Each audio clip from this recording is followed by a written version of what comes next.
This is the burn.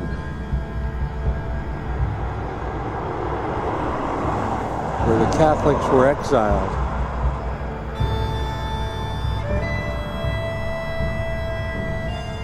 Nothing could grow here.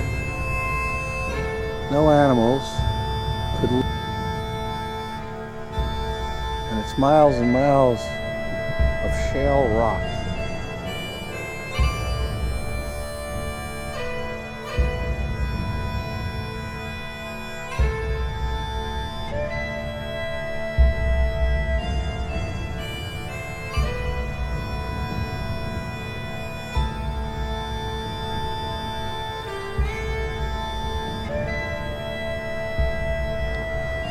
As I pan to the Aran Islands in the distance on our trip from the cliffs of Moher, and we're on our way to Galway.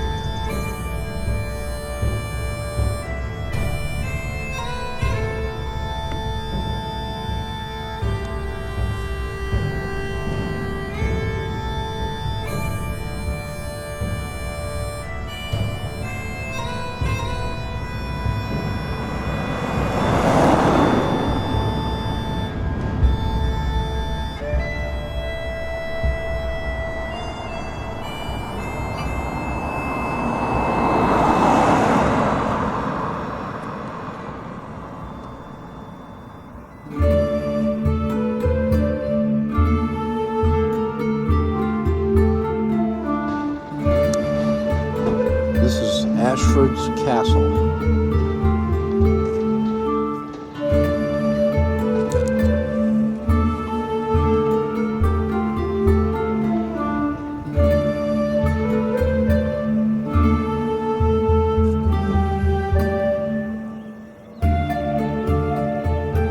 Located in Caen, Ireland.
beach at Portcornock.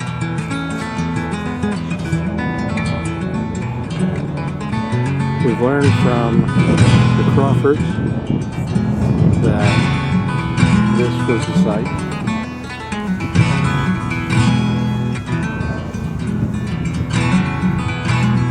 That this was the site of the first transatlantic crossing. Beginning of the first transatlantic crossing. Air flight from Ireland through to Canada and then New York. It was used because of the expanse of beach, which I'm told is approximately 3 miles long, and very shallow, so that at low tide, the hard-packed sand goes way out. Right now, I would say it's pretty near a quarter of a mile from where I sit on the dunes to the edge of the water. Sure to low tide, but that's the story. I'll take one more pan back to the south. Here you get a better feel for just how far down the beach this extends.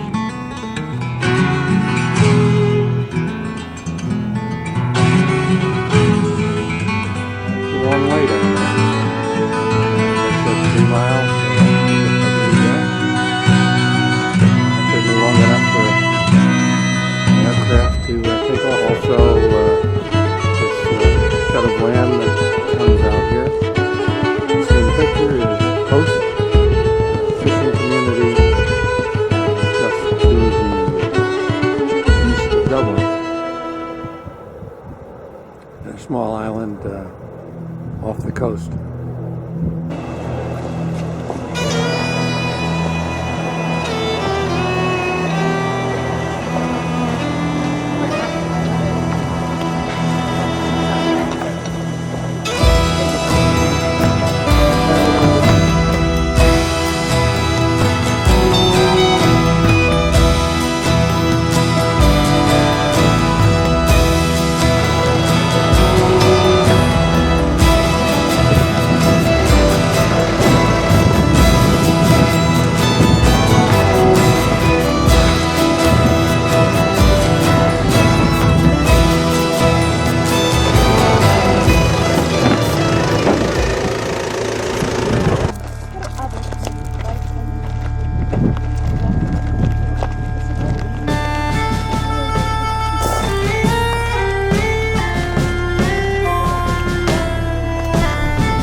far improved. So what they actually did around the 1860s, 1870s, they add water, and there are water tanks just the way out the way there are different shape platforms. There's water, then the only goes with the planes. They have water as well. And also,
I didn't know what we were doing when we decided to go to the mountain. We didn't realize we were because we were planning on getting off the bottom and making the way. But we got comfortable in the bus.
Town of Hoth, peninsula sticking off the coast.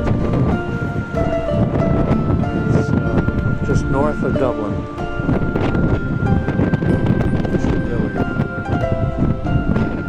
Lots of great little restaurants, pubs.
see here is the Shamrock, and up there we have the park.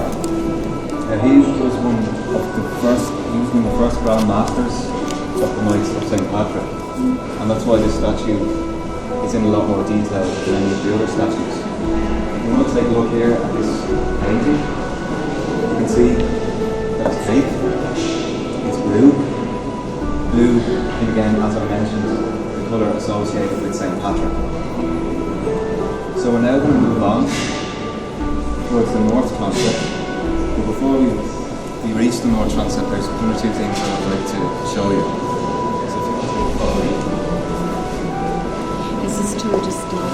It looks like it's been stripped away, or some of the plaster has been stripped away. This is to allow the wall to dry. As I mentioned, we're kind of on wet land with the river Poddle flowing beneath us. And they allow this to dry, they're leaving this out to dry. It takes about 5 years for this all to dry. And in my opinion, I'd like it to be left that way, because then we can see what the old cathedral looked like from the inside. Now I'm going to draw your attention to the scale model here. As I mentioned, the cathedral is built in a cruciform shape. The very top is caused being the choir, the long part being the nave, and the two transepts, and I've already mentioned the Minute Tower. And at the very back here, we have the Lady Chapel, although the Lady Chapel at this moment is closed due to renovation, so we won't be visiting the Lady Chapel, unfortunately. So we're now going to move into the north transept, if you'd like to follow me. Here we are. So here we are now in the north transept. If you look above me, you can see all the banners and hatchments. Now these banners and hatchments were hung up here in the cathedral when a regiment or an order of the British Army was disbanded. And these were hung up before like the pre-independence of Ireland. If you draw your attention to the chest over here, this is all the names of Irish people who served as soldiers in the Great Wars and that would have died, and the names are all in that chest. Each day we turn a page of the book. So if any names you can probably see there. You can probably find this page if you're descendants of one of these people. Now I'm going to draw your attention to the door over here.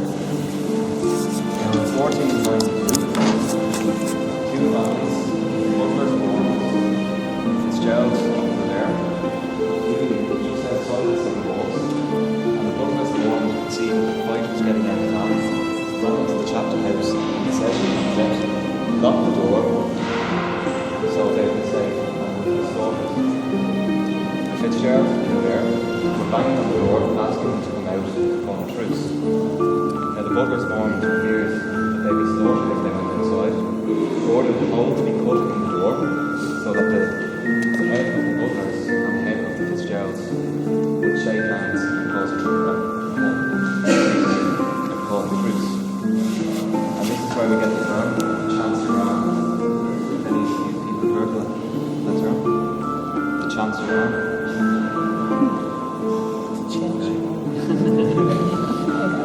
Now above me, we have the window. Now this window was installed by Sir Edward Cecil Guinness. He was the son of Sir Benjamin Lee Guinness, and he continued his father's work into the restoration of the cathedral. Over here on my left, you can see the staircase. Now this leads up to the organ chamber. There's about 3,000 lights, ranging from a fraction of an inch to about 100 feet. And right beside that is the old organ console.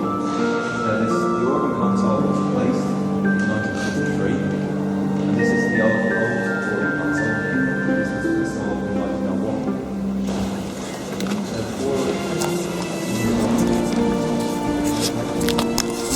So here we are now in the Tawson Cathedral. As I mentioned before, the two transepts were originally walled off. That was a separate parish church, and this was the chapter house. And this was a parish church called St. Nicholas without. St. Nicholas was inside the city walls, this was outside the city walls. And you can still see St. Nicholas with Eden. It's just across the road from Christchurch. If you want to have a look at there. Fine. Now, originally the choir extended down to these pillars right here, but during the Guinness restoration, the choir was shortened, and there was a screen or a pulpitum separating the choir from the rest of the cathedral. This was also removed. If you draw your attention to the state pew here, this is where the President of Ireland would sit during services. As you can see, his crest is there behind with the harp. Now this harp, they got permission from the Guinness family, although the Guinness family gave them permission, but once they turned the harp around. So if you look at the Guinness symbol, it's the same harp, but it's the other way. Yeah. And here we've got the royal coat of arms. Now the reason why we have the royal coat of arms here is because this is where the British monarch's representative would have sat, the viceroy would have sat in these chairs. And if you draw your attention to the right hand side, this is the Guinness pew. Now this pew is reserved solely for the Guinness family.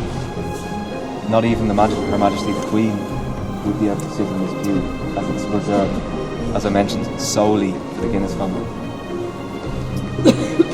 And over here we have the pulpit. Now this pulpit was erected in honour of Dean Peckenham, and it was erected during the Guinness restoration. And over on the right hand side you can see the brass lectern. As you can see, it is carrying the Bible on an eagle. It's the eagle being the strongest bird. It's carrying the word of God around the world. As you can see, it's standing on a globe. And this was erected in honour of Dean Gillette. So before we're going to move on, has anyone got any questions? Just what year was the restoration work Here. This is the chair that King William III, or William of Orange as he's known as well, would have sat after his victory at the Battle of the Boyne in 1690. Now we're now going to move on into these two monuments. This monument over here is the Narcissus Marsh monument. We found at the Marsh Library, which is just outside the churchyard. And this library is the oldest library in Ireland. And behind here is this monument. Now this was erected by Van Nost. And both of these monuments originally stood outside in the churchyard, but because of our poor Irish weather, they were brought inside and they stood up in the nave. But during the Guinness restoration,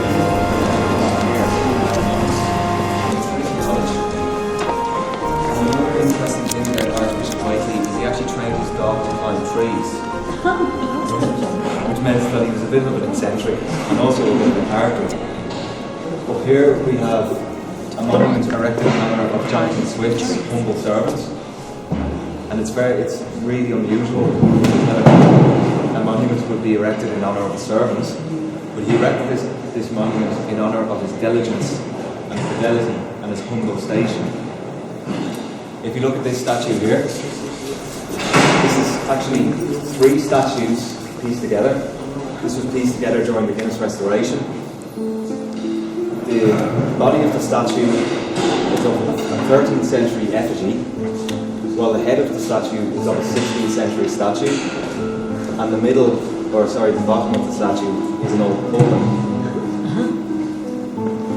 So I'm going to move over now.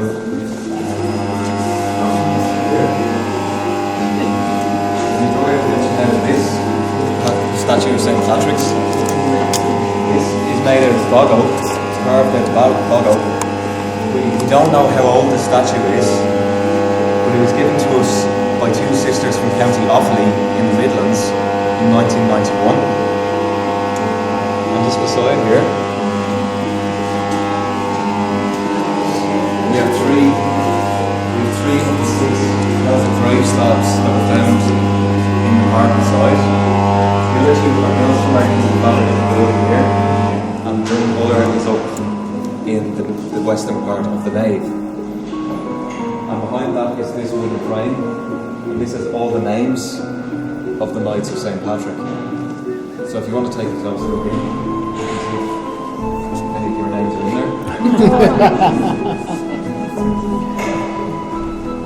So before we move on here, we're going to John Gilbert.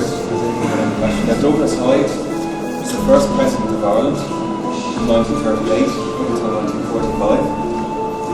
And over here we have Ursula Childers, who was President of Ireland from 1973 until 1974, sadly dying 1 year into term of office. And both of these presidents have their funeral services here in St. Patrick's Cathedral.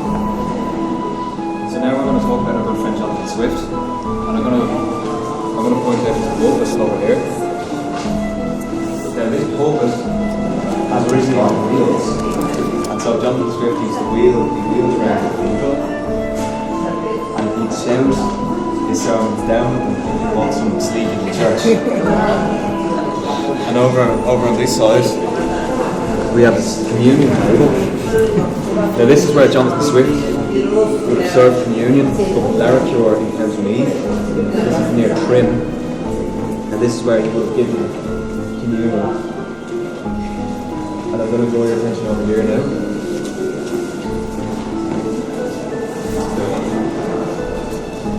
Now this is Jonathan Swift's Freedom of the City for his writings, and also he spoke out against the government when they wanted to devalue the Irish currency, which is ironic because Jonathan Swift would have rather a position in London. And over on the other side, we have his paintings by Queen Anne, making him Dean of this cathedral. So I'm now going to move on to the glass cabinet.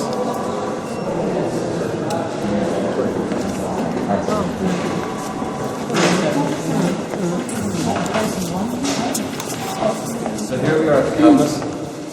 Now this is some of Jonathan Swift's writing, and you can see his sermon on sleeping in church. We also have his death mask, as this would have been common practice during the time. They didn't have photography in his time, so they would have made a death mask and placed it over his face. And here we've got a cast of Jonathan Swift's skull. Now in Jonathan Swift's later life, he became irritated by strange noises in his ears, and this followed up to a stroke. And people thought that he'd gone mad. Now the reason for these noises in his ears is that his body was exhumed 90 years later by Sir William Wilde, who was the father of Oscar Wilde, and he exhumed Jonathan Swift's body and found that he actually had a loose bone in his ear, and this is known as Meniere's disease. And I'm happy enough to say that I actually get really squeamish when I think about that. So this is why people thought him to be mad. And also, ironically, why people thought he was mad, he founded, or he donated money to a mental hospital, which is about half a mile, or just over a mile from here, near Houston Station. This is known as St. Patrick's Hospital. It's also known as Dr. Swift's Hospital. So, we're now going to move over to Jonathan Swift's grave. If you'd like to come here. His dear friend, Esther Johnson. Now when Esther Johnson died and her funeral carriage was passing by, he couldn't even look out the window because she was such a dear friend to Jonathan Swift. And here's Jonathan Swift's grave. He died at the age of 78, which at that stage was a remarkable age, as he used to keep himself fit by running up and down the tower every day. And if you draw your attention here now, this is Jonathan Swift's epitaph. He actually wrote this himself before he died, and it's written in Latin. Now I can't actually read Latin, but I have it down here, so I'll read this out to you.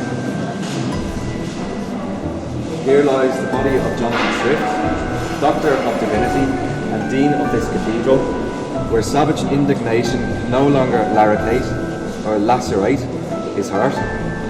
Go, traveller, and imitate if you can this dedicated and earnest champion of liberty. He died on the 19th of October in 1745, aged 78. And this is made out of Kilkenny marble. And as I mentioned, wrote this himself. Ora, guardate, no, questo.